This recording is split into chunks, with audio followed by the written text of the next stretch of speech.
کے بہت مزہ آتا ہے کہ یہاں ہم سب مل کے باتیں کرتے ہیں، آج میری باری ہے، کل میں سناؤں گا، تو ایک ان میں شوق پیدا ہوتا ہے، شوق کا جذبہ پیدا ہوگا، بڑھنے کا جذبہ پیدا ہوگا، اور ان کے علم میں اضافہ ہوگا، اور اس کے ساتھ ساتھ انہیں دین کی اہمیت کا اندازہ ہوگا۔ تو ترجمے کا ڈیلی اہتمام کریں۔ قرآن صرف ناظرہ سمجھنے سے کچھ نہیں ہوتا، ترجمہ سمجھنا بہت ضروری ہے۔ تو اسپیشلی اس مہینے میں، کیونکہ یہ مہینہ ہمارے لیے لاتا ہی پورے سال کی ایکسرسائز ہے کہ ہم نے پورے سال کو کیسے گزارنا ہے، تو میرا خیال ہے اگر سال میں ایک دفعہ کم از کم ترجمہ ہمارے دماغ تک پہنچ جائے تو بہت اچھی اور بڑی بات ہے۔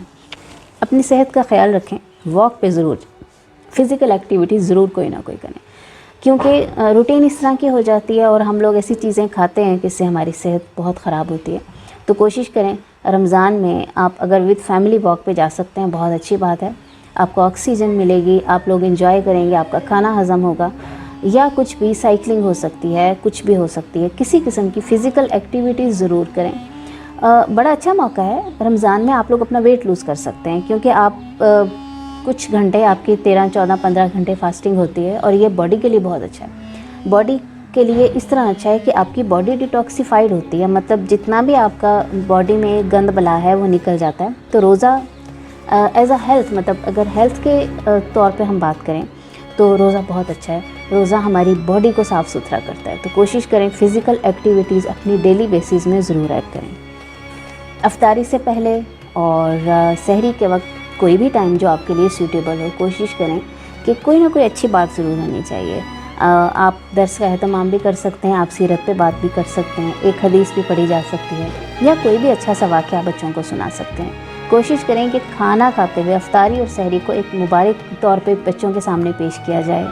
انہیں روز کسی ایک بچے کی ڈیوٹی لگا دی جائے کہ آپ اونچی دعا پڑھیں، افطاری کی دعا پڑھیں، آپ سحری کی دعا پڑھیں، اس کا کیا مطلب ہے، ہم کیوں افطار کر رہے ہیں، کوئی بھی بات ہو سکتی ہے۔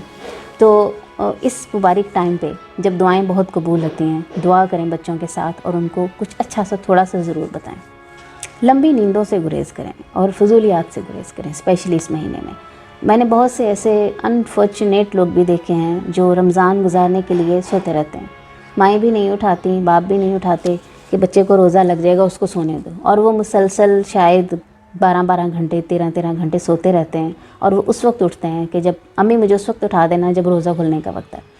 تو اور کچھ ایسے بد نصیب بھی دیکھے ہیں جو نیٹ فلکس پہ بیٹھے رہتے ہیں، کچھ ایسے دیکھے ہیں جو موویز دیکھتے رہتے ہیں۔ تو خرافات اور فضولیات سے پرہیز کریں، سمجھنے کی کوشش کریں کہ یہ مہینہ بہت زیادہ بابرکت ہے، آپ جو ایک چھوٹا سا کام کرتے ہیں آپ کو اس کی اتنی زیادہ نیکیاں ملتی ہیں کہ آپ کے تصور سے باہر ہے۔ تو کیوں نیکیوں کو فضول میں ضائع کرنا؟ یہ فضولیات تو پورے سال بھی ہو سکتی ہیں، اور پورے سال بھی ہونے کا مقصد نہیں ہے۔ بچوں کو بتائیں کہ انٹرٹینمنٹ کی ایک لمٹ ہوتی ہے، ہر وقت انٹرٹینمنٹ نہیں ہونی چاہیے، اور انٹرٹینمنٹ ایکچولی ہمارے لیے بہت زیادہ نقصان دہ ہے۔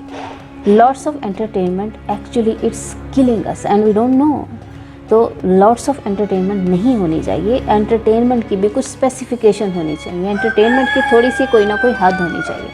تو اس مہینے کو مذاق مت بنائیں، اس مہینے ان سب فضولیات سے دور رہیں اور اپنے گھر والوں کو دور کرنے کی کوشش کریں۔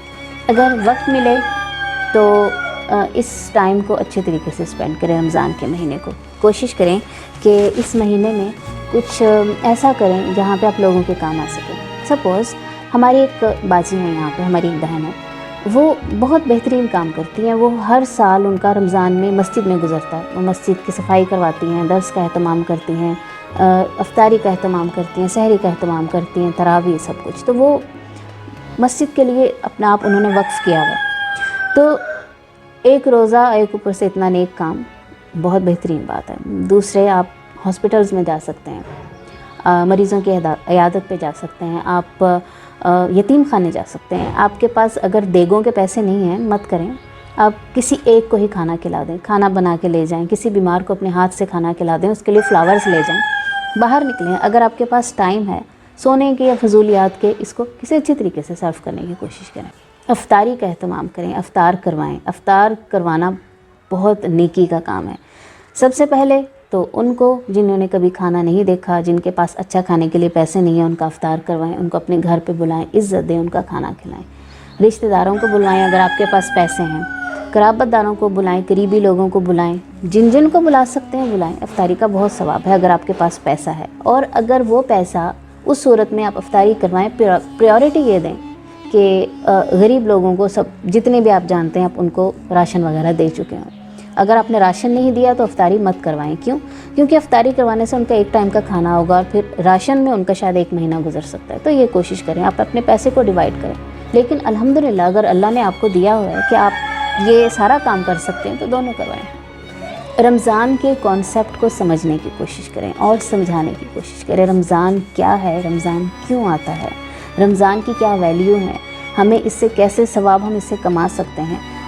کوشش کریں رمضان شروع ہونے سے پہلے یہ کانسیپٹ آپ کے گھروں میں کلیئر ہو جانا چاہیے۔ اگر خدا نخواستہ نہیں ہے، یا انفارچونیٹلی کبھی ایسا ہو جاتا ہے کہ پیرنٹس ساتھ نہیں ہوتے، کبھی ایسا ہوتا ہے بچے ساتھ نہیں ہوتے، تو کوشش کریں رمضان سے پہلے ذرا ریوائز کروا لیں ان سب چیزوں کو۔ رمضان کا مہینہ ہے، بابرکت مہینہ ہے، مجھے اپنی دعاؤں میں ضرور یاد رکھیے گا اور اپنا بہت سا خیال رکھیے گا۔ اللہ نگہبان۔